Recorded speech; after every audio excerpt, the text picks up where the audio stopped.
name is Ernest Miller. I'm a chef, a historian, and educator. I specialize in California food history. I love California food history because California is the greatest food region in the world. So the tomato is a New World crop. And by the way, the New World has all the awesome crops.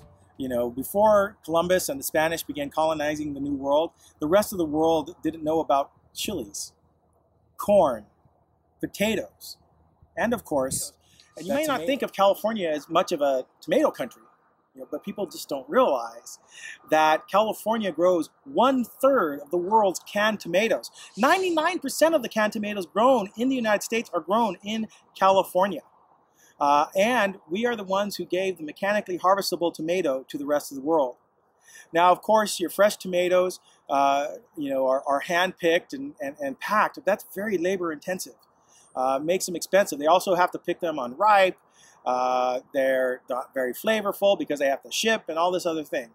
Well, California realized that that's just not an economic way of doing it. So starting in the 1950s and into the 1960s, researchers with the University of California began working on a mechanically harvestable tomato, meaning a tomato that can be harvested by machine and then can then be packed and shipped. They worked on it for a number of years, but by the 1960s they have invented the mechanically harvestable tomato, which had a number of advantages. Number one, the tomatoes are harvested ripe, so they're at the peak of flavor. They're harvested by machine, meaning that much less labor intensive, so we can gather many more tomatoes much less expensively.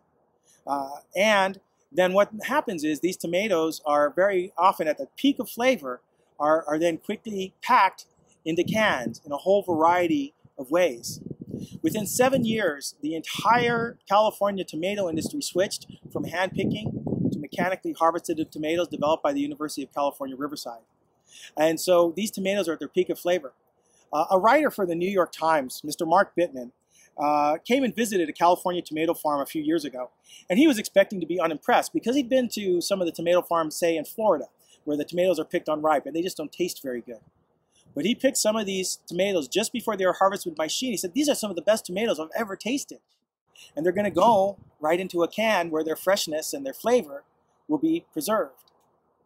And so when I say that California grows 99% of the canned tomatoes in the United States, whether it's canned whole tomatoes, marinara sauce, pizza sauce, or even ketchup, we've probably grown here in California. Now, you may be familiar with Heinz ketchup. And they have a beautiful label that's the Keystone shape because they're from the Keystone State of Pennsylvania.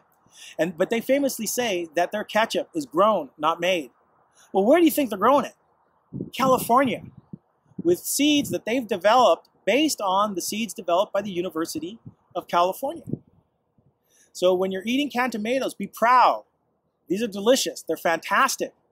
They're a great way of doing tomatoes. As a matter of fact, without canned tomatoes, tomatoes would not have been popular in Italian cuisine until tomatoes came to Italy less than 300 years ago, and they were a seasonal, regional crop down in southern Italy. It's not until they invented the way to can tomatoes that they were able to use canned tomatoes year-round and ship them throughout Italy, so that they could become an important part of Italian cuisine. And now California has improved the process. And again, 1/3 of the world's canned tomatoes come from California. Be proud.